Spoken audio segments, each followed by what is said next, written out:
Good afternoon po, Yusek. Doon po sa pag-ban ng e-bikes and e-trikes, although nagbigay na po ng order ang Pangulo sa LTO na ipagpaliban po ito dahil dapat ngayong araw, December 1, ang simula po nung huli nung mga magpa-apply sa mga major roads. Ano po.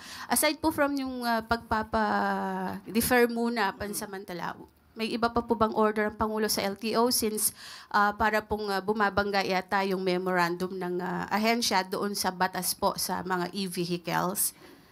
Kailangan po bang pahirapan yung ating mga kababayang mahihirap na gumagamit po nitong mga e-trikes and e-bikes dahil mas mura at nakakatulong din po sa kalikasan?